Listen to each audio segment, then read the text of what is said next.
The novel coronavirus or the COVID-19 pandemic, schools in particular are one of the worst affected. Against my friends, I've no doubt stood me in good stead. The seed was sown and the foundation was laid. Post school, I then played for South Africa. I think confidence. It was also about taking risks. It's about putting yourself out there. Yes, we need to educate our students. We need to look at the inclusive schooling system. Parents at least meet with other parents of children with special needs. The teachers, the children and the parents are equal stakeholders. The latest in the fields of technology and medicine. Many months about the enormous challenges that everyone is going to face once the cloud of coronavirus has passed. And education, of course, is no exception. So as a teacher, I always felt training was very, very important. Certain things, even when the IB graduations happened. Job. Yes, there was a time when education was a struggle. And these experiences, what we have all have been talking about, are something they don't stay just till the school.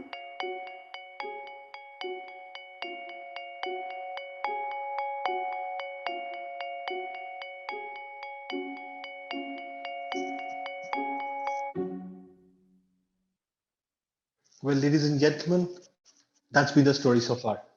75 episodes, more than 50,000 people from around the world have connected on this platform. When we started out with Notebook, the idea was to make education easier, more fun, and help our esteemed educators in every way we could. We started creating these small videos that educators could make use of and make their studies in the classroom more engaging for the students. Well, today, I think we have been able to solve quite a bit of that. But more importantly, the relationship that we have forged with each one of you over these last so many months has perhaps been the biggest asset for Notebook. And for that, I have all of you to thank. It is now my turn to introduce our first speaker of the day. Like every other week, it is my privilege to introduce to you Mr. Philip Burrett. Mr. Burrett retired as the Deputy Headmaster from the illustrious Doon School in Dehradun after 44 years of serving in education across various institutions. He served the Doon School as Housemaster, Head of Department, Dean of Activities, Dean of Student Welfare, Deputy Headmaster, Second Master, and Acting Headmaster with great distinction. He also carried out a visioning exercise for the Doon School in the year 2011 through an in-depth study of a number of British public schools and various schools in the US. Mr. Burrett qualified as a leadership trainer at Wellington College in UK in the year 2000. He is also an athlete, an adventurer, and a naturalist, and a phenomenal orator whose voice we have benefited from over the last 74 episodes. Sir, once again, my privilege to welcome you. Over to you. Thank you very much, Shubayu. I cannot seem to put on my video, so let it be that way. Is that okay? Sir, we'll try to get it fixed right away. Okay. So, just like you said, I cannot believe that we have reached the 75th webinar session. And when last year in about April, when Achin told me that we would be doing these sort of talks online, I just thought it might be for a couple of weeks at the most. I was indeed apprehensive. Is it coming on now? Yeah. So I was. Yes, so we can see you. I was apprehensive about speaking in front of so many teachers and esteemed headmasters and panelists. I can honestly say that I am not a very confident speaker when it comes to adult audiences. Give me a class of 30 to 40 students and I am in my element. And I have been so for the last 43 years as a schoolmaster. But I was afraid that I would not be good enough to do these webinars, as I've always been apprehensive doing morning assemblies or addressing staff gatherings at my last school. But I felt that Notebook and the team have helped me improve. And as teachers, we all need to learn and grow. And the best lesson I can give all of you wonderful teachers out there is to be lifelong learners and not to be fearful of making mistakes. And I want to thank Achin, Shubayu, and Abhishek and the rest of the Notebook team for what you have done for me. You've helped me face some of my biggest fears. You've helped me to continue to grow. And that's what teachers do all the time. We need to constantly be exercising our demons as teachers and finding our true selves. And when later on in the program, when Shabayu asked me to even come, to put on my camera, that was even more fearsome for me. So I'm glad to be a part of Notebook's learning community. And whether we are teachers or administrators, or like the Notebook team, who are working tirelessly to prepare modules to help children learn, thank you all. Those who have been on the 75 panels, those who have asked all those questions on the chat column. I've learned from all of you, listening to you this almost 10 months, these 10 months. I think we all are doing an important work in nation building, and there can be nothing better than working with young minds, moldable minds, and inspiring them. For me as a teacher, I was inspired by some of my schoolmasters, by the qualities that they imbibed and for the lives they led, for the sports they played, for their value systems, their attitudes. And if we can't inspire our students to become teachers, then how will we get good teachers? Is my question. My father did warn me that there wouldn't be much money in the job I was choosing because he wanted me to be an engineer. But I can tell you that the 43 years as a teacher have not been easy, but they have been worthwhile. It's been a very worthwhile journey. And so many of my students, good and bad, some naughty, some not so naughty, all of them have turned out so well. And it is strange that some of the best boys in school haven't turned out as I have expected them to do. They've followed the wrong path. And some of the people who were the most naughtiest have turned out wonderful people. And they're still in touch with me. And the beauty of being a schoolmaster is that, you don't give up on these boys. Even now, many of them are fathers to boys who are in school. But for me, all of them are like my sons. I've seen them grow. And every child is different. Each one of them working out his own destiny, finding his path or her path. No two paths, no two journeys can be the same. Now, I think a good school is not a place to cram and pass exams. Well, that is also what they do.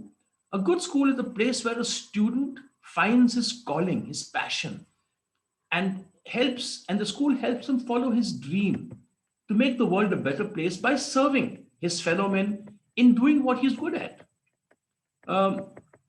We teachers are only mentors and fellow journeyers who are on our own quest, following our own dreams. And I must say that teaching has changed over these 43 years. For people who are my age listening in today and people who are just starting out, I can tell you that in the next decade or 2 decades, the whole teaching profession is going to change. We are going to have to reinvent ourselves and become friends, philosophers, guides, motivators, counselors, mentors. No more are we required to be the providers of information and knowledge. I want to just end by telling you 2 small stories. I have many stories from my school days as a schoolmaster, and I plan one day to write a book whenever I have the time. Before my mind goes and I forget these little instances. But in Delhi, when I was teaching at a school there, a boy brought me a letter, and I read it. It's a very sad letter because his parents who had written the letter said that their son was diagnosed with terminal cancer, and they instructed me as a housemaster, as their class teacher, to be easy on the boy, to relieve him of homework. He doesn't have long to live. And so all of us on the staff room, we all got to know that this was the case. And we all handled this little boy with kid gloves. He didn't get homework. We took special care of him. I made a special effort not to single him out and treat him very specially, because otherwise, the children in the class would know there was something wrong. And this went on for about 3 months till the PTM arrived. And when the PTM arrived, I sat down with the parents, who were very simple folk, and I said I was so sorry to hear the news. And the parents said, "What news?" I said, "The news that, your son is ill." He said, "Which son is ill? What son is ill?" And it transpired that he had written his own letter. He had had this last 3 months of absolute gala. He had a gala time in school. He had no homework. He had every teacher fussing around him. And he had written this letter on his own. And I don't know what happened to him when he got home that day, but certainly it couldn't have been a very good evening for him. The other story I want to share about my life as a housemaster in the Doon school. Let me tell you, all of you listening in, being a housemaster in a public school is a 24/7 job. I loved my job as a housemaster more than any other part of my life at Doon school. Even my deputy headmastership didn't come anywhere close to it. And I had these 50 boys aged 12 to 18, between classes 7 to 12, in my house.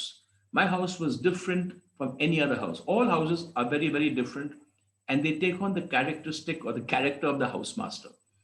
And my boys were in and out of my house, played with my dogs, played with my kids. They helped my wife. They cooked up their Maggie. They messed up my kitchen. They started my car. They were part of my family. They were like 50 sons I had. And my tutorial, which was a special group of 10 boys who came under my counseling or my mentorship, would come and drop in to see a program called The World This Week, which was always a Friday program. It was one of the early programs that the NDTV had put on. And they would always come and make and have coffee and homemade cake. And we'd carry on chatting long after the program was over. And it was these evenings or these nights that made life so special. Although classes started at 8 in the morning, learning continued 24/7 for almost 8 months of the year. And boarding schools are different. Things don't stop when classes stop. In fact, things only start. And there was another incident where, we have house feasts at the Doon school. So a house feast is where every house doesn't go to the common dining room and eat the school food, but they get a budget and they're entitled to have an outdoor caterer come and make rather exotic food for them. This happens twice a term. And these boys, it's a training in being good hosts. They invite staff members who they're fond of. They invite the headmaster. They invited me. And we go to these house feasts. And there's always a small musical entertainment or a drama or a small skit put up by 3 or 4 groups. And it's a buffet style dinner. And there's an MC for the evening. This is all a lovely training for boys to be good hosts. But this particular house feast, I felt that it was getting a bit unruly towards the end. And in my house, we had a tradition of a pillow fight in the rooms after the house feast. And these pillow fights were taking a slightly more aggressive turn over the last few terms. So I said, no, there's going to be no pillow fights. In fact, I had gotten to my dressing gown, and I said, I'm going to sleep in the house, which was a very, people don't do that. Housemasters never did that. So I came and slept in a spare bed with the class 10 students. I told them a few stories, and the buzz went around the whole school. Oh, Burrett's here, Burrett's here, Burrett's in the house. Be careful, he's going to sleep here. And my house captain, a wonderful kid, very famous family from Nepal, very, very well-to-do family. The boy has come out on the Forbes cover recently. So he was my house captain. And he said, sir, we're going to come at night and we're going to worry you. So I said, yeah, you come along, let's see what happens. So I lay in bed as the boys slept, looked out at the moon, and trying to put myself into their place, trying to see how it is to be a boarder, lonely, missing their parents. And I dozed off to sleep. Early in the morning, I saw 2 figures enter the room. And I thought these were boys from other houses who had come to pick up some extra butter chicken that had been kept in rather unhygienic plastic packets, usually kept in plastic packets, by a certain house for the other house. So I looked up and I saw these 2 shadows in the dark, silhouetted against the light, the moon. And I said, who are you? And they responded, who are you? And I said, who the hell do you think you are? And they replied and said, who do you think you are? So they approached me, and I, by then, was getting my eyes ready for the dark. And I caught one of them and I put him down.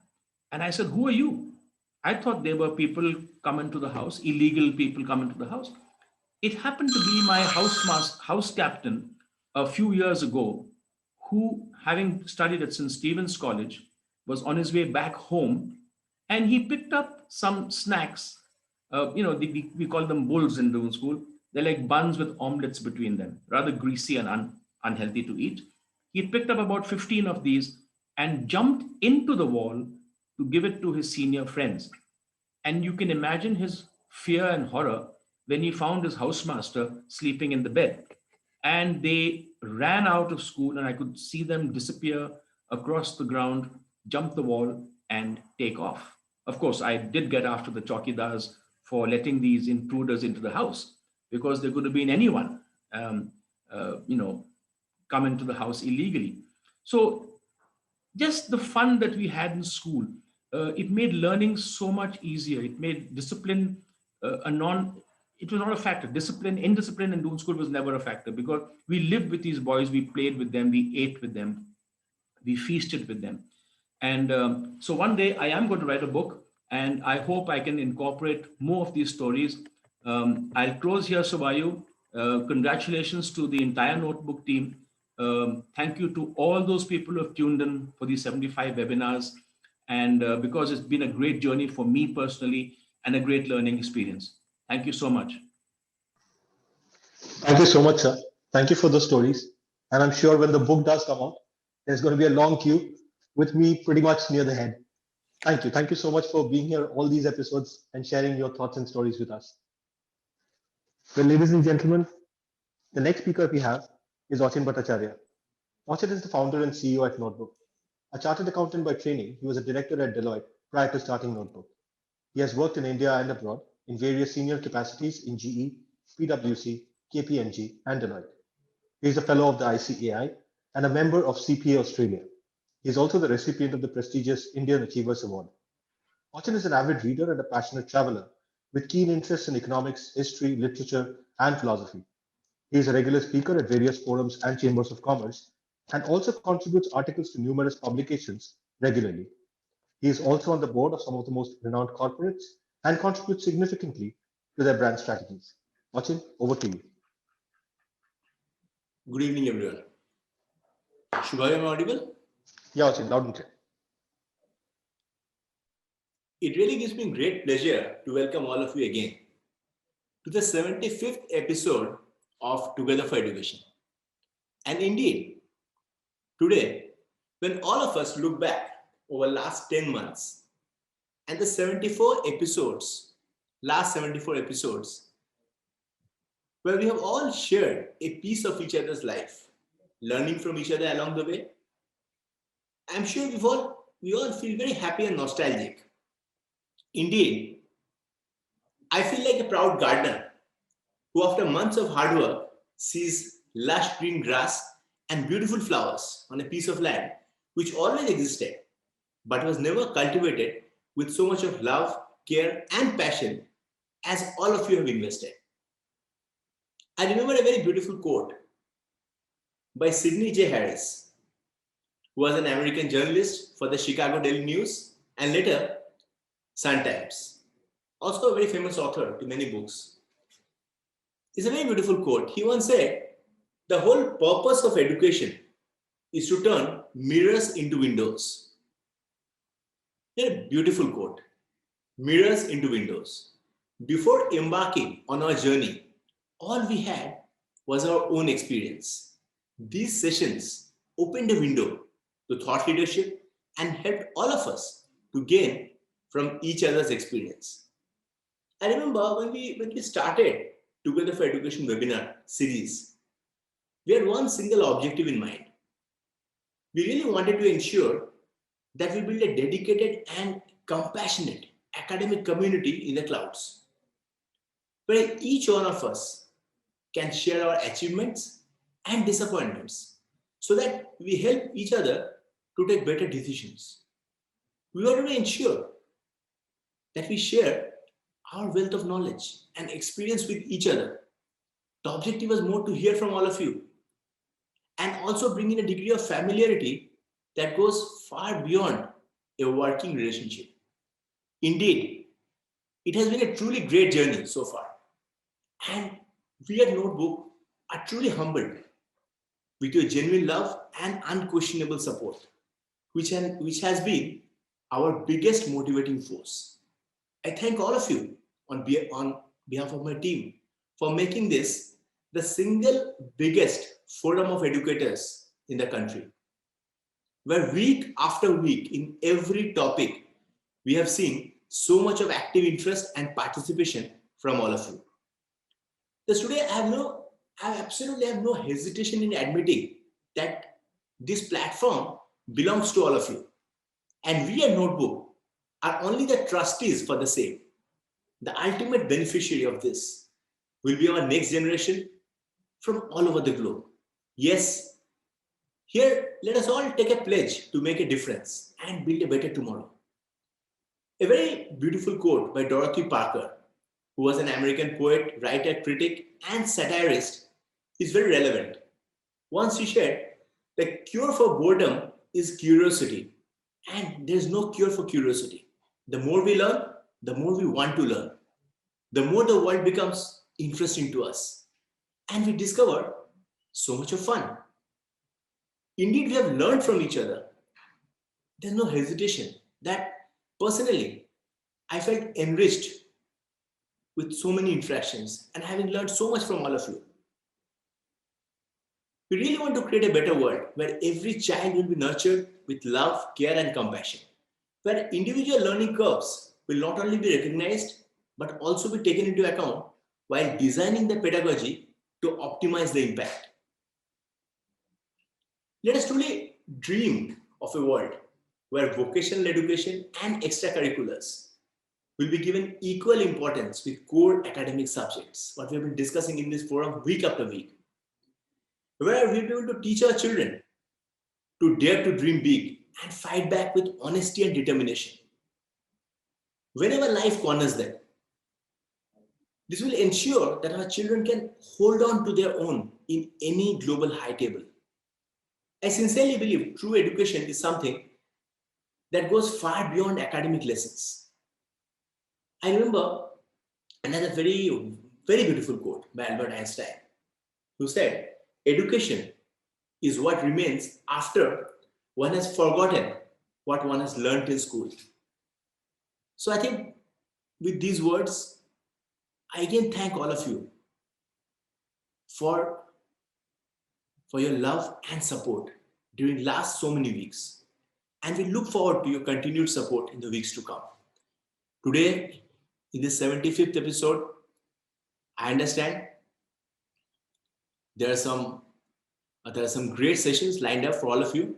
So without much delay, I would hand this over back to Shubayu. And I thank all of you for giving me a patient hearing. Over to you, Shubayu. Thank you so much, Achin. Truly, this has been the most magnificent journey possible. When we started an EdTech brand, little did we know that this is something we would end up doing. Well, before I invite our guests for today, here's a quick peek into how the journey has been. When you take all the time that each person has spent on the Together for Education platform, it totals to a sum of 12,32,056 minutes, which is roughly about 20,534 hours, which is about 856 days. That's the duration for which we have been on this platform as one large family. Interestingly, this is the time you would take to bicycle from the Earth to the Moon if you ever undertook that particular challenge. We have some very special guests lined up for you today.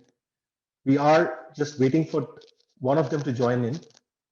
While we are waiting, it would be my privilege to introduce one of our star speakers today. We have with us Ms. Kavea Chavali. Ms. Chavali is the resounding voice behind India Inc.'s glamorous outings and sundry showcase. A fireside chat or a debate, a product launch or a panel discussion, an award presentation to an evening soiree where $1 million ideas are exchanged or deals signed, Kavea wields the microphone, anchoring high-profile corporate events and setting stage for business behemoths to take over. Armed with a BTech degree in electrical and electronics engineering from NIT Warangal, Kavea has brought in brains with glamour into the industry and can be credited as one of the frontrunners in the business of presentation. Dabbling across industries, Kavea has hosted 1,400 shows across 15 countries and close to 800 brands.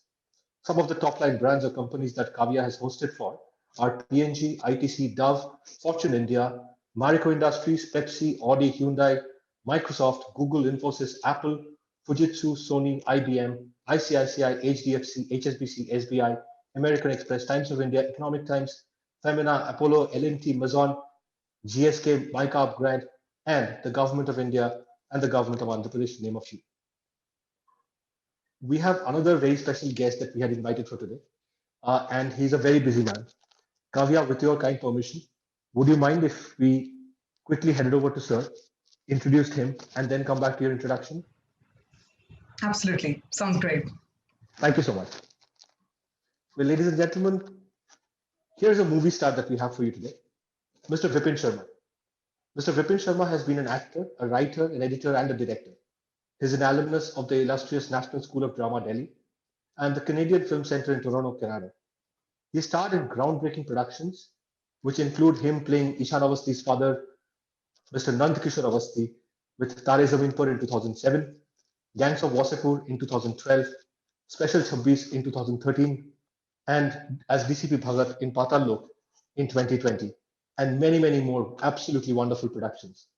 Sir, it's an absolute privilege to have you with us. Over to you. Hello. Hi.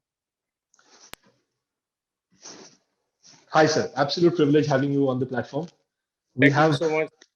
Teachers and principals watching you. Over to you, sir.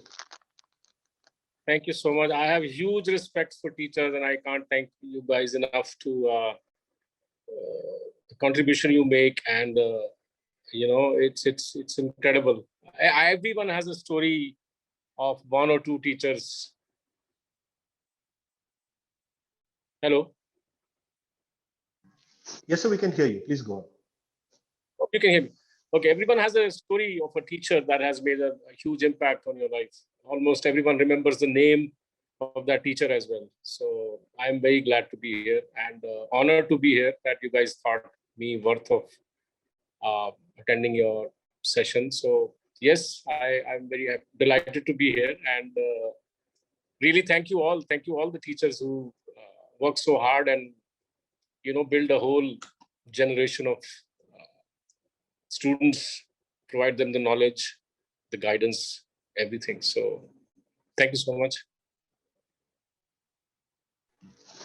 Thank you so much, sir. This has been an absolute privilege having you here on this platform.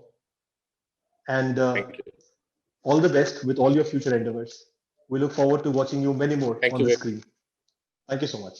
Thank you so much. Thank you so much. Bye-bye. Bye, sir.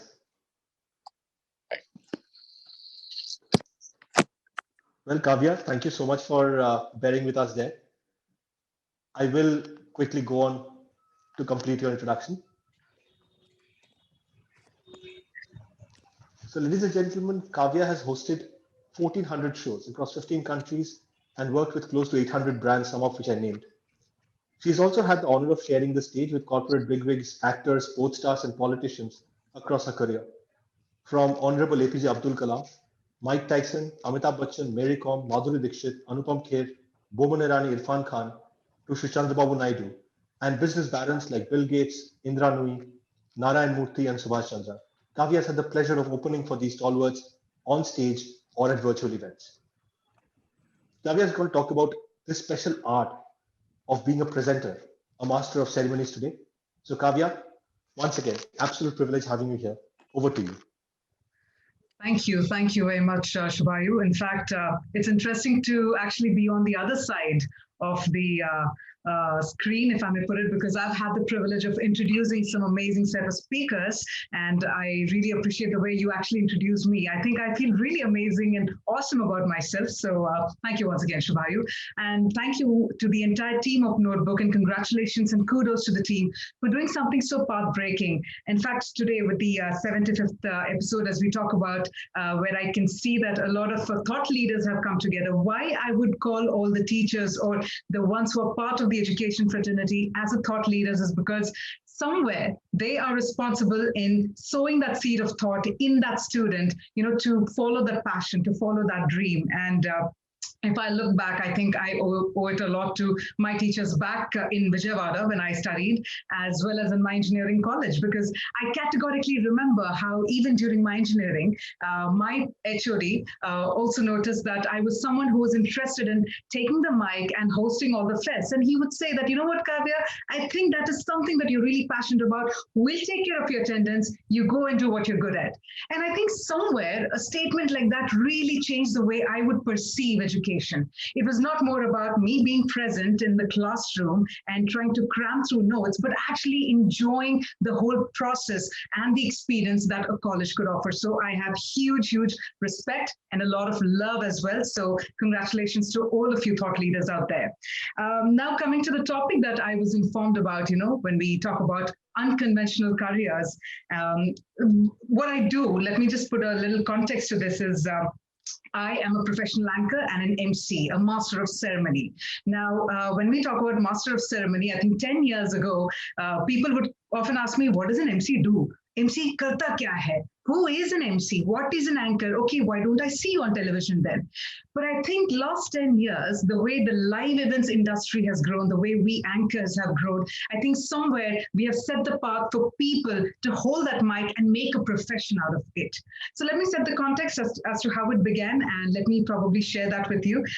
It all started with my education. Of course, my father being a naval officer, we've had several transfers and we've traveled a lot, which is why I believe that a good traveler is a very good storyteller. So if you've been traveling and gathering experiences, you'll have so much to share with the people.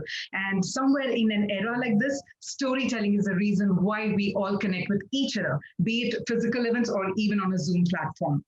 So while schools kept happening, it so happened that when I joined engineering college, because this is jo baat ho rahi hai, it's about 2005, you would get good marks. So you knew either you'd be an engineer or a doctor or a lawyer. And of course, I come from Kakinada. Even the number of options I had, even if I had to Google, it would only be around this. So I thought, okay, you know what, let's do engineering because, hey, I was good at maths. But during engineering is when I realized that, you know what, maybe this is really not what I wanted to do in my life, but let's still go ahead. Let's see if there's a plan. When I joined HCL Technologies, even at HCL, my boss ensured that I was not part of the coding or the development team, but more in the behavioral skills team. So I joined the talent transformation team, wherein I had the opportunity to do the behavioral skills training for some of the senior vice presidents at HCL Technologies. Now, 2 years out there, and I kept telling them that you've got to follow your passion. I was doing the Zig Ziglar modules, the Ken Blanchard modules, and I was telling them what to do while I myself did not find my dream job. So I said, you know what, sir, I'm not, sir. My boss, of course, being Mr. Anand Pillai, I said, Anand, I'm going to take a break. I'll take probably 3 months break and try figuring out what I want to do in life. And he said, you know what, go ahead. So I did that. It was not a taboo because had somebody said that, hey, you're going to take a break, how are you going to manage? What about your finances? It's not a good thing on the resume. I think that would have stopped me.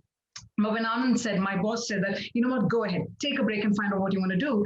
3 months down the line, I had the opportunity to join in Bangalore, the News 9 channel. So they are an arm of TV9's English channel. And I had the opportunity to be a primetime anchor and a journalist as well. That too without a journalism degree, because I told them, you know what, I've been watching CNBC TV 18 since I was 16, and I think I understand the nuances of what a journalist can do. So I did the audition, I got through, and 2 years, I was part of TV9's English channel News 9. Again, a studio setup. I traveled. I did the politics beat. I did the entertainment beat. I was reporting live. It was superb indeed. But 2 years into it, again, there was a constant seed of thought coming in my mind that, is this exactly what I want to do for the rest of my life? And I was almost 25, 26. Now, it so happens that you're 25, 26, and you would wonder, yeah, I'm already 25. And if I still don't get what I want, then it's a failure, right? I haven't figured out what I want to do. I think these constant thoughts kept coming in my mind, just like any other youngster. But then that's when I said, you know what? Maybe I'll take that break one more time. Maybe I deserve to take a break one more time to figure out what I want to do in life. So another 3 months. And of course, I kept searching for things and all until I stumbled upon the opportunity wherein somebody in Bombay called me up and said, hey, you are in Bangalore and there is a live conference going on for 3 days. And the conference is to do with embedded systems. And I thought, hey, embedded systems, that's something I studied back in electrical engineering as well. And I thought, okay, you know what? How tough is it going to be? Let me go for it. I did not say, no, I'm not familiar with it. I just decided to go and see if I would enjoy. 3 days of that, and that's when I told myself, you know what, Kavea, I think this is what I really want to do. So this was back in 2010. I was in Bangalore, so I packed my bags, of course, without a plan, and I said, I'll move to Mumbai because that's the hub of entertainment and media besides Delhi. And I was more keen on being in Mumbai. So I packed my bags, I come to Mumbai. It has been a struggle because you tend to burn your bridges, but you learn so much, and that story is for another day. But that's when my career in the live events began, and it's been 10 years, which is why when Shubhayu talks about those numbers like 1,400 shows and 800 brands, it does feel amazing because that was a culmination of 10 years of journey. So this is where I think what I wanted to share is there's a wonderful quote when it comes to education that goes by formal education makes you a living.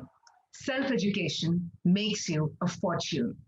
Sometimes it so happens that while we're busy studying, a good holistic mix, as Achin was talking about, in terms of what happens in the classroom and what happens in your extracurricular activities is what you're aiming at. Somewhere for me, that extracurricular activity became my profession. So when people say, hey, it's unconventional only because one, it was not earlier thought about. Two, it was never a listed career for people to choose from, right? And third, people wonder, how do you make money? You get money and you get paid to talk? How amazing is that? And is that really a legit profession? So it's amazing when all these questions come because these questions come for an unconventional career. So I think it feels really good to see that I was part of something unconventional, which has now in these 10 years become something more common. Nothing like it because it, in a way, sets a tone for the future gen to choose from. They're not restricted by the choices that they're given. In fact, they can create their choices. And I think that's the kind of future that we're looking at. I know that this is turning out to be a bit of a monologue, and I do have a little more time to talk. But in case if you do have questions, I'll be happy to take in the chat box. So if you do have some questions, please do type in, and I can keep answering them as well. But at the same time, let me now come to the whole bit of being a presenter. Now, on one hand, people wonder, why is presentation so important? I do believe that many of us used to focus on presentation skills. But let me admit one thing for sure, that with the pandemic happening, conversations have completely changed. The way we converse with each other, that has completely changed, which is why I realized when I have the opportunity to coach some of the industry leaders or the Fortune 500 companies through my coaching sessions, I realized that you may have that amazing idea in your mind. You might have that really amazing thought in your mind, but how do you communicate it? And communication alone is not to do just with English language or Hindi. I speak Telugu as well. That's my mother tongue. It doesn't matter how good your language is. Even if you're not great at English, but if you're good at Hindi, communicate in Hindi. So this is something I tell all the budding anchors or presenters, is that don't worry about the fact that if you're not comfortable in one language, what will people feel?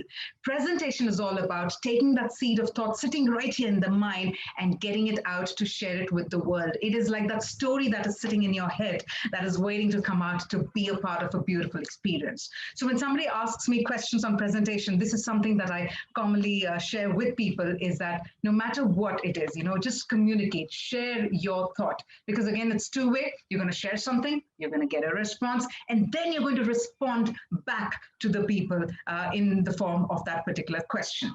So yes, let me also come to another important bit. While presentation has definitely become a top-notch quality, if you actually take a look at all your social media platforms, do you realize that we are in an era where the 3 V's has gained a lot of prominence? Now, what are the 3 V's? We're talking about voice, we're talking about video, and we're talking about vernacular. These are the 3 V's that are not the future. They're already the present. Because one, anything to do with voice, let's take it for an example, your Alexa, your Google Home for that matter, everything is so voice enabled. You communicate with that device to get your job done. Video for that matter, if you take a look at Instagram, it's started Reels. Even your YouTube has started something similar to Reels. Twitter, all of them are doing these stories. The reason is, despite the attention span, a lot of people are now interested to know the real you. Now, where does the real you come from? It comes in the form of a video, right? So which is why video has become extremely crucial. Gone are the times where brands would invest in advertisements and it was only them having that kind of luxury to share an idea.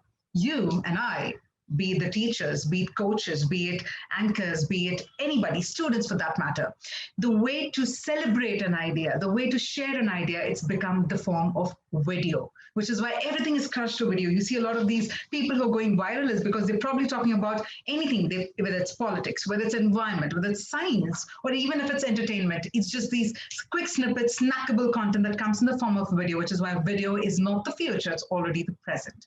The third, of course, is vernacular. And I think I don't need to really stress much upon that because all you teachers, the principals, the office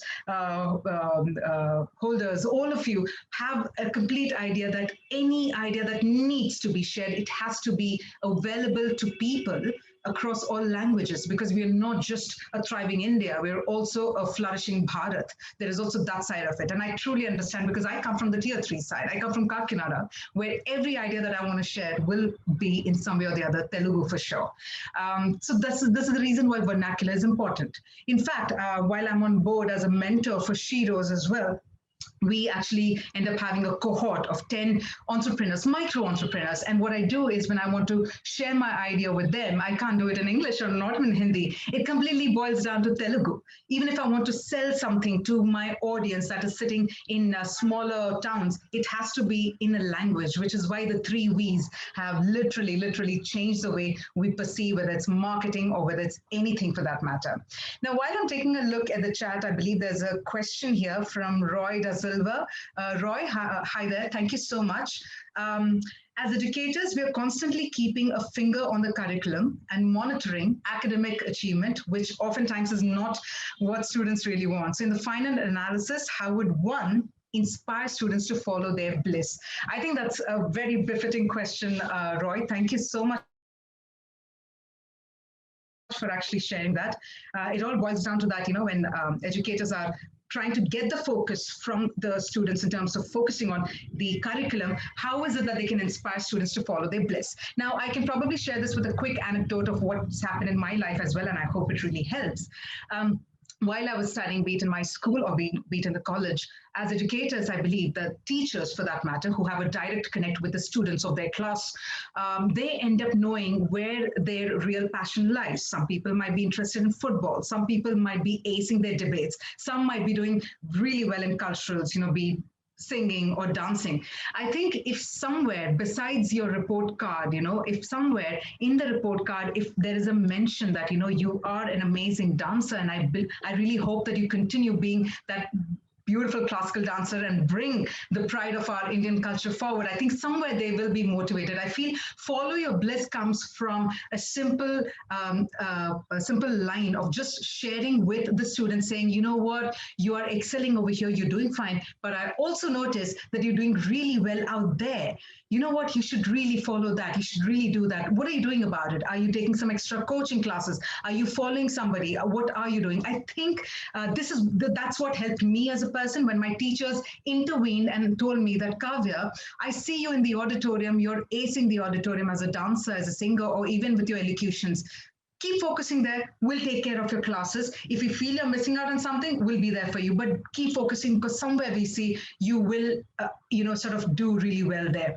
That allowed me to also treat my curriculum with respect and not with regret that, why am I doing this in life? So Roy, I really feel that as educators, they have a direct connect with the learners or the students. So keeping that communication open will really make them more like buddies when it comes to curricular activities. It's helped me big time over the last few years. So I really feel that communication can really help. That connect can really help. This is purely speaking out of experience. It's nurtured a Kavea or Chavali back in 2005 who passed out from NIT Warangal to follow her path and become one of the top anchors of India. That has happened because an HOD or a teacher sat there, observed that this is where this girl's path is probably. Let me at least inform her. Let me at least make her aware that, you know what, you're fine. So I think that awareness, bringing the awareness, boils down to the educators and the teachers. I just hope I've answered the question and hope it isn't too lengthy. Respect rather than regret, great thought. Yes, thank you so much, Roy. Thank you. In case of any further questions, because I think I have another last 13 minutes, or rather 10 minutes. The reason I become so coherent about time is because of my father, who's a huge punctuality freak, being a military officer that he is. If there are any questions, please do share them. Meanwhile, I'll also go about what I've been doing besides, creating a profession out of emceeing and, sort of raking in moolah, if people call it. But I think somewhere, as a responsible anchor, I love to give it back to people who are interested, because this is one profession where people know, hey, I do want to become an anchor. Hey, I also want to become a speaker. I want to become a TEDx speaker. I want to become a keynote speaker. The big question comes as to, but how do I do it? That is where a lot of people get stuck. But main kaise karu yaar? How do I do it? So this is where I realized that it took me 10 years to understand this, or sort of build a profession around it. And I don't want somebody to go through that kind of 10 years and said, why can't they do it within 2 years?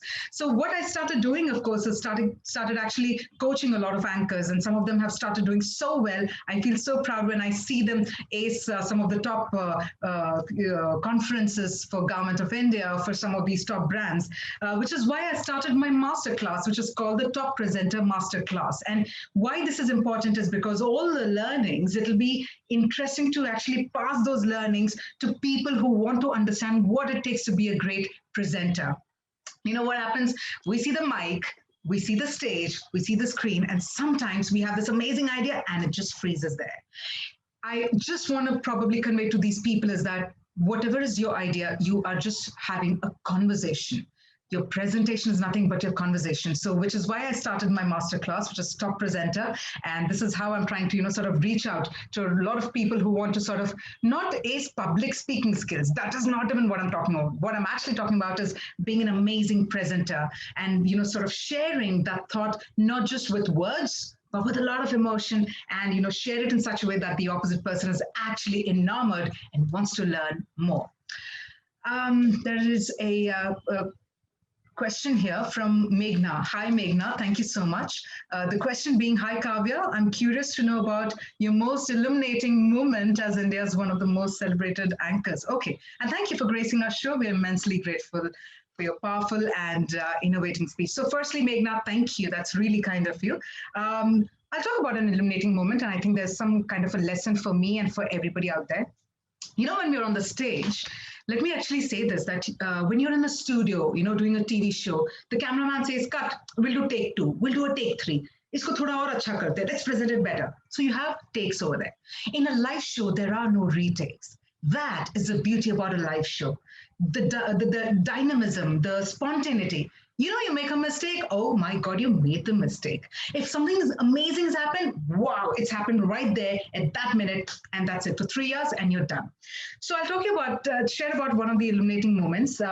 This one time around 2012, that is fairly when I was like relatively new in the live events industry, I got the chance to actually host Femina Miss India South, the pageant, with a very noted anchor, Gaurav Kapoor, the IPL anchor.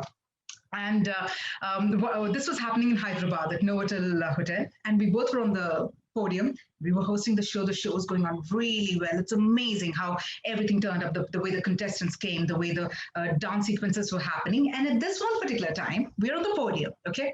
And we were reading out our lines. Of course, we had a huge teleprompter right out there as well, but we are also doing our own spontaneous versions until Gaurav says, all right, ladies and gentlemen, and with that, let's move on to our next segment of the program.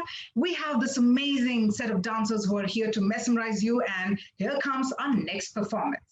And he shows it to the stage, the center stage. And guess what? The dancers are not ready. And, you know, we both are on the podium, and he sees, and ideally the tech rehearsal was we show, and suddenly the lights go on, and the dance sequence begins, right? But this is a live show. We show it, and nothing happens. It's a lull. It's a halt, it's a pause, and nothing actually happens out there. And then I look at that, I look at the center stage, then I look at Gaurav. Now, ideally, for a newcomer like me, I would have probably tried masking it by saying, well, you know, these things happen. But I loved what Gaurav did, and that became a lesson for me. What Gaurav did is he looked and he said, you know what, guys, we goofed up. The moment he said that, we all laughed because there was this person who admitted that, hey, you know what, we ended up announcing a little early, or maybe the dancers were not ready, but we goofed up. So the moment he accepted what happened and said, we goofed up, people just burst out laughing because they're like, yeah, we know, we can see what happened, but hey, you know what, you admitted, so you know, we're okay. And he said, I think the dancers are probably still in their pose and they're yet to come, so maybe, you know what, I'll hit the rewind button one more time.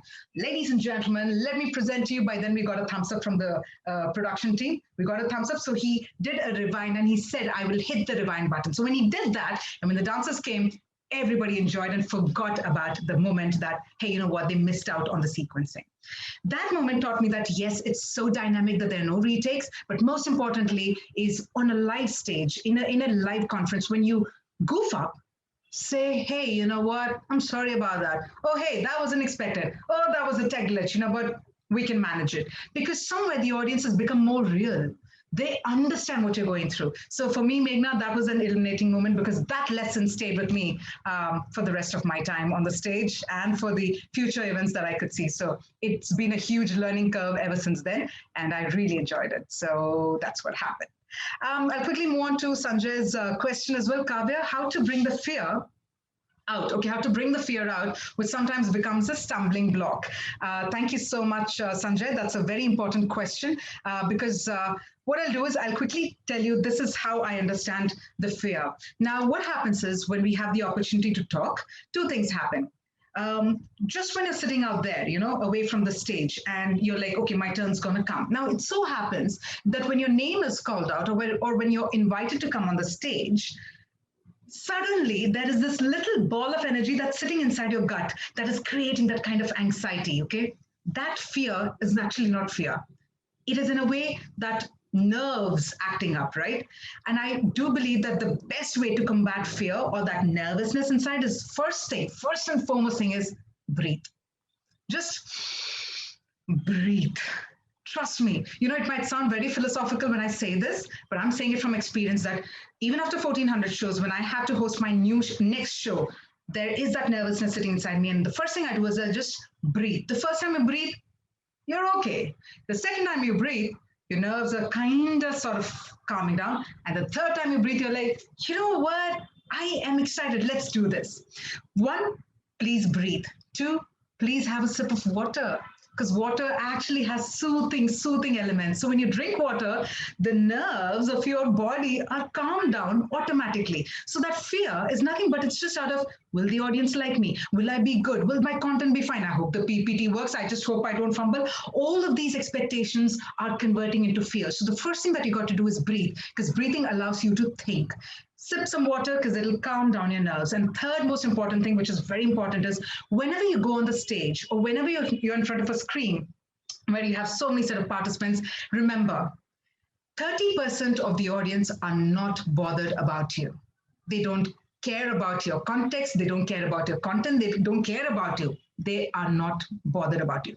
The other 30% are somewhere out there, they're in the borderline. This is the power of 3 I'm talking about. So what happens is they are there, they're not there. So they'll just totally decide, okay, if I like her presentation, I'll listen to her. So this 30% are primarily deciding whether they should give importance to you. But the final 30% are your heroes, are your fans, are literally sitting out there because they want to genuinely know you or know your content. So before you go on the stage, remember, don't bother about the 100% audience. Don't bother about if I can impress all the 100 out of 100. Bother about expressing to that 30% who are corely out there for you. Because in that process, the other 30% will soon start coming to this 30%, while the other 30, at some point or the other, maybe after the speech, maybe after the second speech, they will convert. So this is the only way you can combat your fear is first up, leave those expectations. Don't worry about if people will be impressed by your speech or by your talk. Focus on that 30%, that this 30% will always love me for who I am. I will address that 30% in my mind. When you do that, you cut down on those expectations and then you will perform nothing but magic. So I hope that answers as well, Sanjay. I hope that has been helpful in terms of how to combat fear. But most importantly, fear only happens is because of lack of preparation or due to over expectations. So if you're already prepared, cut down on those expectations, and I hope this really helps. I'm quickly taking a look if there are any other questions. If so, then I think I have another last 3 minutes. Thank you so much, Meghna. Thank you, Sanjay. And thank you once again, Roy. Yes, absolutely. So yes, with that, I just have 2 more minutes. So I'm going to wrap up my talk before I hand it over to Shubhayu. So all I'm just going to say is that this is a thriving profession. Just the fact when people say, hey, you get paid to talk, I think I'll just sum it up by saying is that we as anchors, we get paid to talk is because we listen. We love to listen. So it's not just a monologue where it happens in shows. We love to listen, take that energy, take that expectation from the audience and convert it into something magic. And it's been an amazing industry with the live events, with the corporate shows and the live shows, traveling across the globe and hosting for different industries, every day being a new industry, a new topic, a new research to do. So it's been an amazing journey. And this is my take on being a presenter. And this is what I want to do is I'm actually on a mission to create more keynote presenters from India or from the future generation through my masterclass Top Presenter. So that's what I would want to offer to the world. And I do hope you all enjoyed this little talk. I hope it didn't get too lengthy. With that, I'm going to hand it over back to Shubhayu. So thank you so much again, everyone, for your time. Thank you once again for inviting me over. Kavea, honestly, this just blew my mind. For the last 74 episodes, I have been the makeshift presenter of all these webinars. And now I know what a shoddy job I've done. If anything, I'm incredibly aware of that right now. But this has been absolutely fantastic. Thank you. Thank you so much. Thank you. Thank you once again, Shubhayu. Thank you, everyone. Thank you once again. Incidentally, 2 of those things that you spoke about, video and vernacular, is kind of core to Notebook, because one of the things that we do is create learning videos in using vernacular languages for state board students in particular. So that is something that is very close to our hearts. Thank you. Thank you so much for making the time. Thank you so much for doing this. This has been an absolute privilege. Thank you so much. Thank you, sir. We are very brilliant. Really brilliant to hear you and listen to you carefully. You are a typical angle here. Thank you. Thank you, Mahesh, sir. Thank you so much again. Thank you, everybody. Take care. Well, ladies and gentlemen, while Sir has made a small appearance, it is now my job to formally introduce him for you today. We have all heard him before. We have heard about his expertise as a teacher. He's had teaching experience of over 20 years in colleges and schools in Mumbai and Maharashtra, India. He's worked as principal in ICSE and IGCSE schools in Mumbai for the past 12 years. And he's also got training in IIM Kolkata for successful school management. He currently is the principal of Bhavan Smart Indian School in Kuwait, where he joined in September 2016. He has conducted various motivational talks and workshops in Kuwait. He's won the Best Educator Award in 2002 by Akhil Rajasthan Sarva Brahman Mahasabha and the Outstanding Principal Award 2019 by Himakshar in Port Blair. But he's here today in a very, very different role. Mr. Mahesh Iyer is an ardent musician devoted to music therapy for spreading peace and harmony through serving others. He's won many laurels for public speaking and in the field of music, a stout believer of music being the medicine for all of life's miseries. He's a learned classical singer who has many stage shows and albums and TV shows to his credit. Sir, today it's our privilege to welcome you as a singer. Over to you, sir. Thanks a lot. Thank you very much, Subhai Roy and the entire team of Notebook. I always tell that the name itself has the impact on each and every educator. Educator and notebook goes hand in hand, and each page of the notebook encrypts the history of your past, present, as well as your future. Also, you can really write it down on the pages of notebook. Thanks a lot. Today, my task will be not to give lectures. Let us have some relaxation, because NEP 2020 also says that we have to make the students relaxed with different kinds of artwork. And today, I am going to trying to make you relaxed with a sound of music. Music is a medicine. Music is a medicine for healing all the diseases. Let us listen to this music and try to have some relaxation. Since I have done many albums and musics, this song is always dedicated to my own spiritual and mental guru who we lost recently. Ladies and gentlemen, I think this definitely makes you to another level, because दुनिया में कितना भी दर्द हो, जब हम अलग हो जाते हैं तो वो दर्द होता है दिल का दर्द। तेरे मेरे बीच में कैसा है ये बंधन, वही बंधन हमको बनाना है।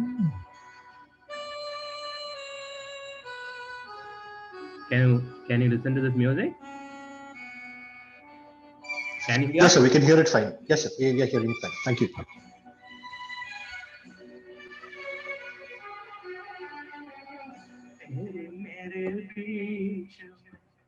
तेरे मेरे बीच में कैसा है ये बंधन अनजाना, कैसा है ये बंधन अनजाना, मैंने नहीं जाना तूने जाना, मैंने नहीं जाना तूने जाना, तेरे मेरे बीच में कैसा है ये बंधन अनजाना।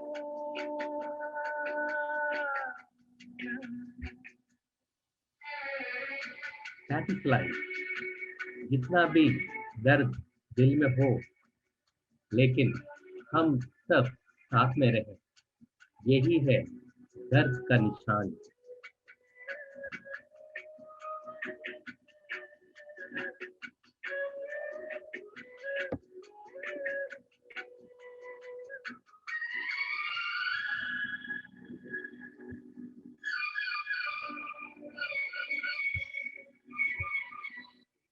डर कीजिए रुदा दौड़ा चलाए, डर कीजिए रुदा दौड़ा चलाए, कच्चे दाने में बंदा चला, ऐसे जैसे कोई, ऐसे जैसे कोई दीवाना, ऐसे जैसे कोई दीवाना, मैंने नहीं जाना तूने नहीं जाना, मेरे बीच कैसा है ये बंधन अनजान।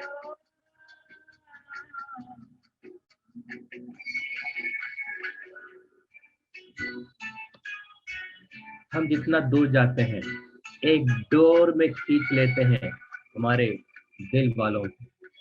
ऐसा ही ये नोटबुक को भी एक ही डोर में हम खींच लेते हैं, जैसे कि ऐसे।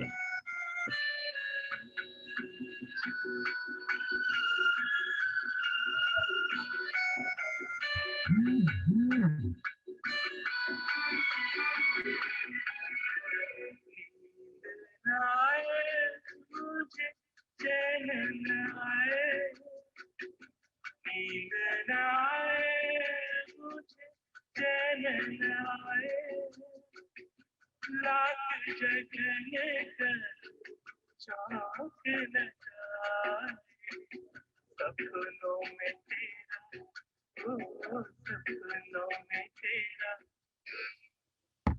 Let's see that. सपनों में तेरा आना जाना, मैंने नहीं जाना तूने नहीं जाना, तेरे मेरे बीच कैसा है ये बंधन अनजाना, कैसा है ये बंधन अनजाना, कैसा है ये बंधन अनजाना।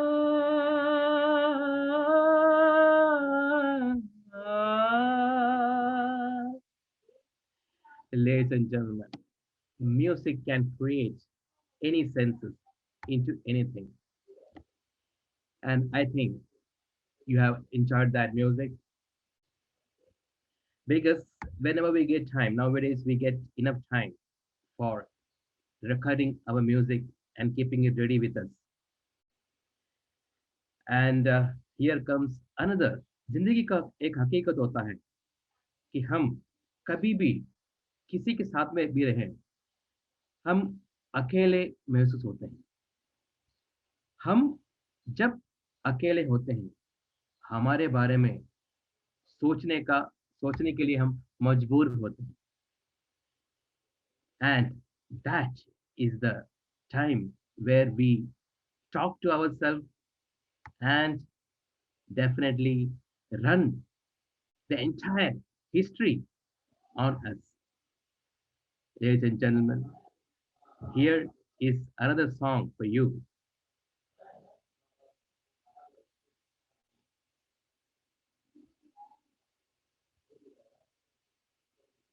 Where our mother always keeps us telling that I am there with you when we are alone. We will listen to that mother's song. And this song is dedicated to all those little kids and people who are having different kinds of disabilities, dedicated to everybody. Not only kids, elders also has got this kind of disabilities. माँ हमारे साथ कभी भी रहती है, हमारे दिल में रहती है। Whenever we want, we will have her blessings always.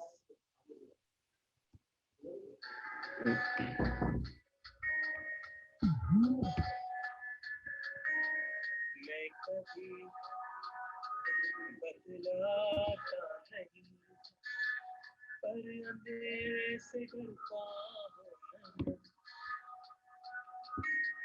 यूं तो मैं दिखलाता नहीं, तेरी परवाह करता हूँ मैं। तुझे सब है पता है ना, तुझे सब है पता। तेरी माँ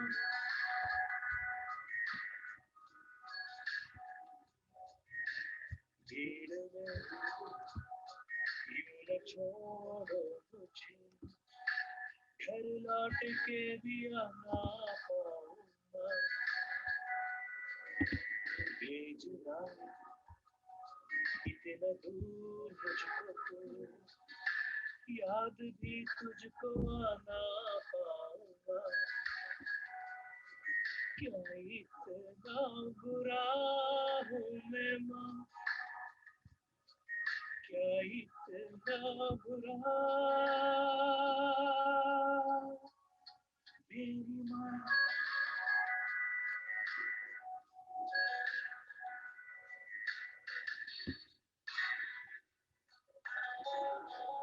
बच्चे लोगों को अपने माँ बहुत दूर भेज देते हैं पढ़ाई बोल के, लेकिन उन बच्चों के लिए, उन बच्चों के मन में क्या रहता है वो माँ ही जानती है।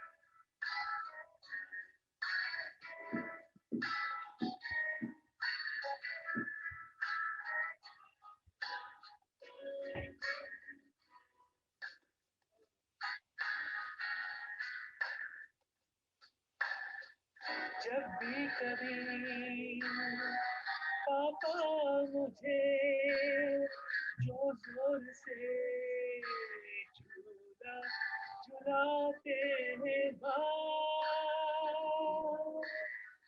मेरी नजर ढूंढे तुझे, सोचूं यही आके था मेरी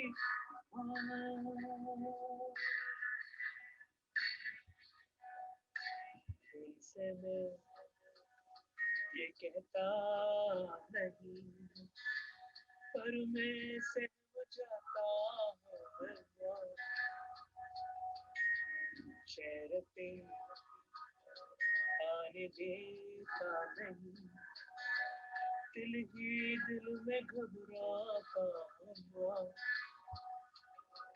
तुझे सब है पता है ना माँ, तुझे सब है पता मेरी माँ।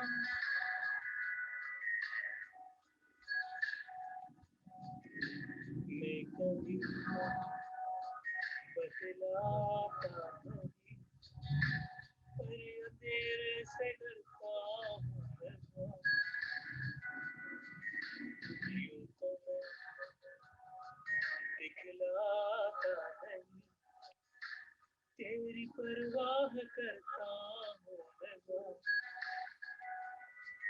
तुझे सब है पता है ना, तुझे सब है पता मेरी माँ।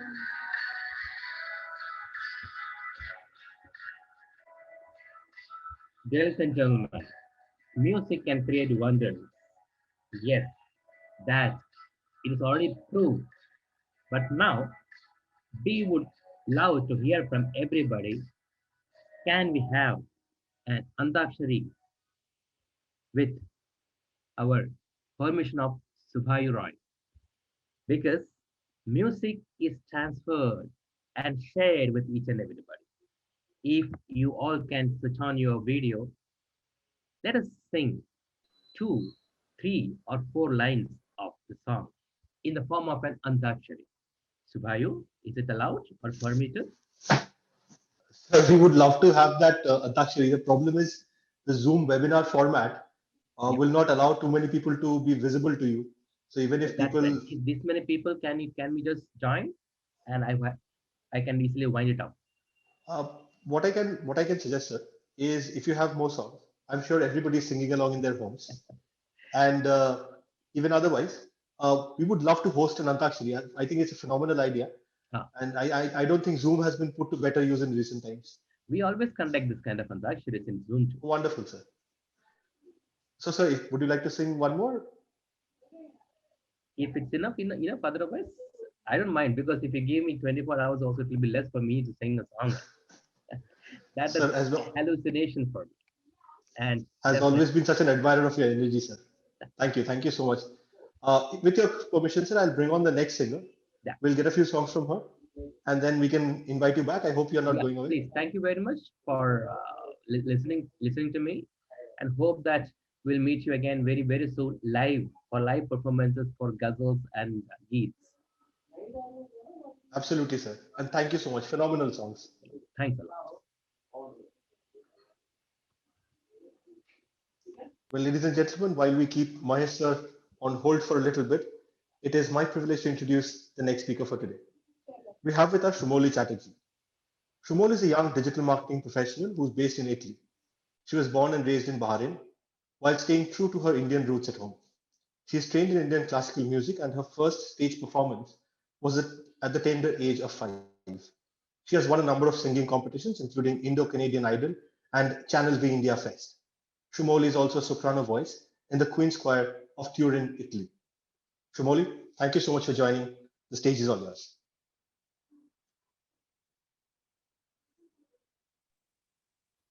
Hi, thanks for having me.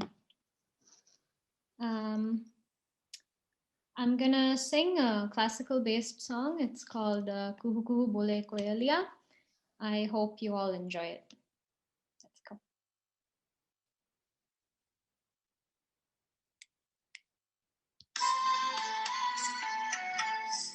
At any point, you can let me know if the audio is not okay. Sounds good.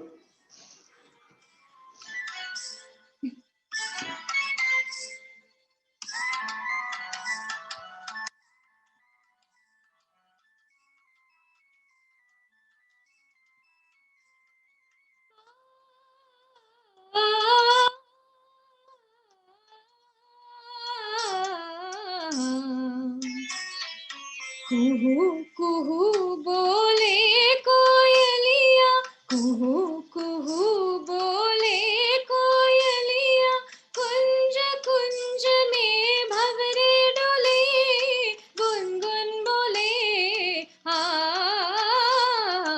कुहू कुहू बोले कोयलिया। सज सिंगार ऋतु आई बसंती आ, सज सिंगार ऋतु आई बसंती आ, जैसे नार कोई हो रसवंती। सनि धम धनि सा गम गम धनि सा रे सनि धनि सा रे सनि सा रे सनि धनि नि धनि मद मद गरे गम धनि। सज सिंगार ऋतु आई बसंती, जैसे नार कोई हो रसवंती। डाली डाली कलियों को तितलियां चूमे, फूल फूल पंखड़ियां खोले, अमृत घोले आ, कुहू कुहू बोले कोयलिया। So this song is actually composed of many ragas. Now we're moving into Rag Bahar. And I'll keep telling you guys as we keep moving into different rags. It's a very cool composition.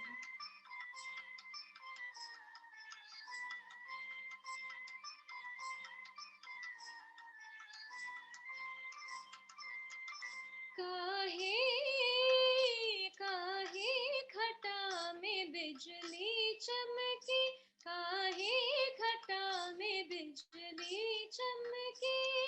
हो सकता है मेघराज ने बादरिया का शाम शाम मुख चूम लिया। हो सकता है मेघराज ने बादरिया का शाम शाम मुख चूम लिया हो। चोरी चोरी मन पंछी उड़े, नैना जुरे आ, कुहू कुहू बोले कोयलिया, कुहू कुहू बोले कोयलिया। कुंज कुंज में भंवरे डोले, गुनगुन बोले आ, कुहू कुहू बोले कोयलिया।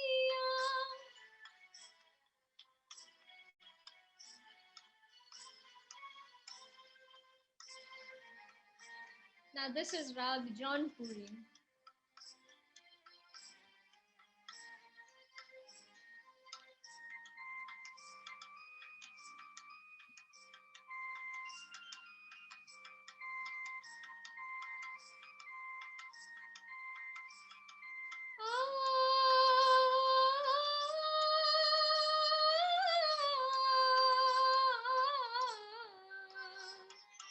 चंद्रिका देख छाई, पिया चंद्रिका देख छाई, चंदा से मिलके मन ही मन में मुस्काई छाई, चंद्रिका देख छाई, सरद सुहावन मधुमन भावन, सरद सुहावन मधुमन भावन, बिरही जनों का सुख सरसावन, बिरही जनों का सुख सरसावन, छाई छाई पूनम की घटा, घूंघट हटा, कुहू कुहू बोले कोयलिया.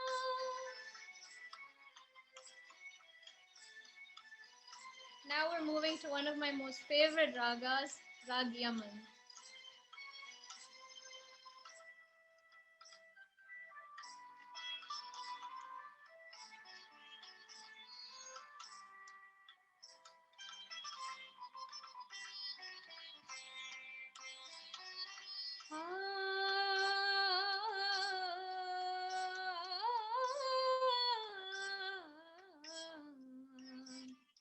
सरस रात मन भाए प्रियतमा, कमल कमल निमिले, सरस रात मन भाए प्रियतमा, कमल कमल निमिले, सरस रात मन भाए, किरण हार डमके, जल में चांद चमके, मन सानंद आनंद डोले रे, मन सानंद आनंद डोले रे, नीरे गम धनि सा सनि सा ग रे ग सा रे नि सा धनि मध नि सा नी रे धनि धनि मध मध गम गम गम धनि सा धनि सा. Thank you. I'm done with my song. Really, that's all? I think people want more. Do they? I don't know. Do we have time? I mean, I don't know. I'm sure you can go for 5 more minutes. Okay, sure. Give me a sec. Okay. Sorry, little technical issue. Give me a quick second.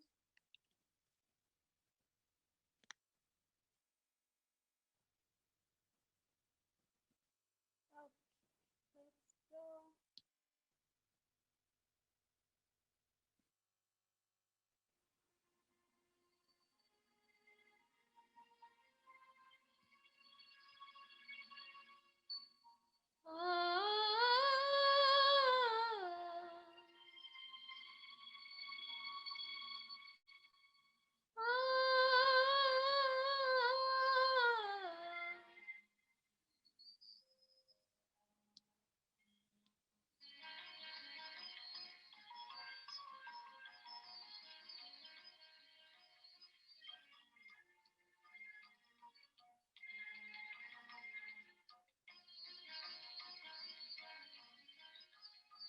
ये जिंदगी उसी की है जो किसी का हो गया, प्यार ही में खो गया. ये जिंदगी उसी की है जो किसी का हो गया, प्यार ही में खो गया. ये जिंदगी उसी की है.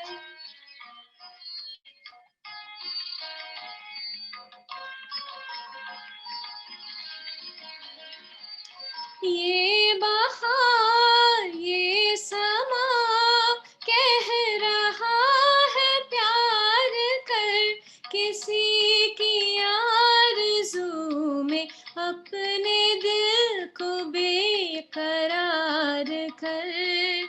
जिंदगी है बेवफा,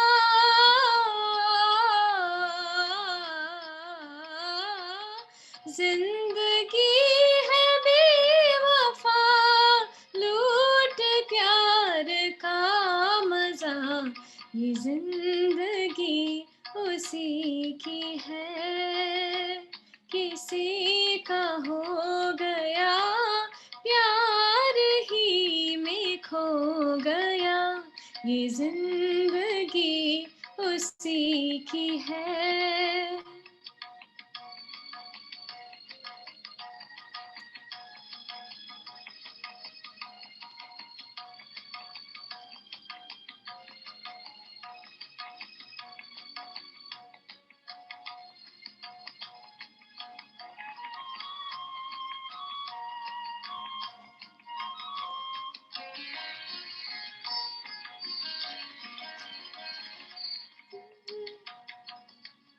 I'm sorry, there's like a, I kind of messed up, so I think I'll just stop here. It was fantastic. Thank you. Thank you so much. I think the singing was amazing. I don't Thanks see for having Mahesh. me. No, this has been an absolute privilege. It's completely our privilege today. Thank you. Thank you so much for doing this. I am not seeing Mahesh sir here. I think sir might be facing some technical difficulties and had to drop off.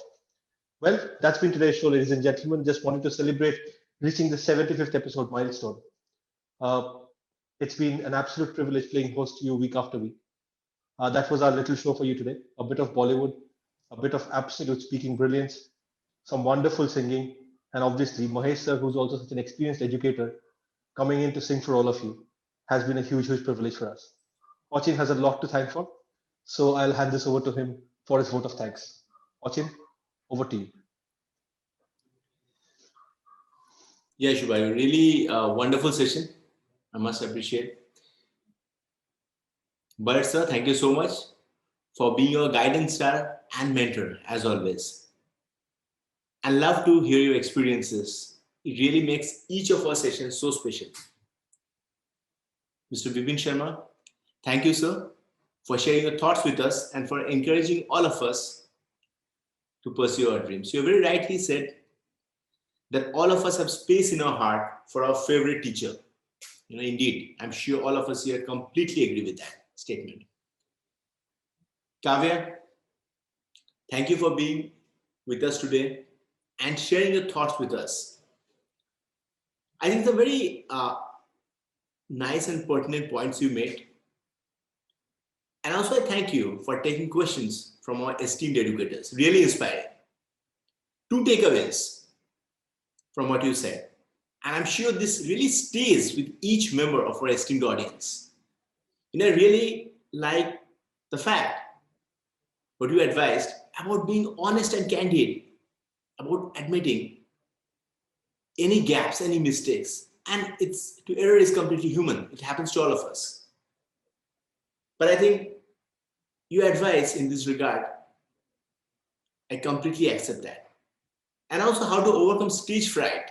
I guess these are answers which I'm sure stays with the audience. Mahesh sir, thank you so much for your wonderful musical performance. Indeed, great voice and also great selection of songs. I'm sure members of our audience really enjoyed your songs. Earlier also when you have come to a webinar, we have always ensured that we have never let you go without singing a few lines for us. Thank you. Sumouli, really wonderful. Thank you so much for your great songs. In fact, when you were singing, I was continuously getting so many WhatsApps from many people in the audience with great appreciation for you. I'm sure, each member of our esteemed audience really loved your performance and also great song selection. I must compliment you for that. Great song selection. And really, I wish you all the best for your future endeavors. So I really thank all of you and also members of our esteemed audience for being with us here today. It is with your continuous love and support that Together for Education webinar has managed to reach its 75th episodes. But to us, it's just the beginning. Indeed, with your support, we look forward to a long and illustrious journey. I thank you again. Take care and goodbye.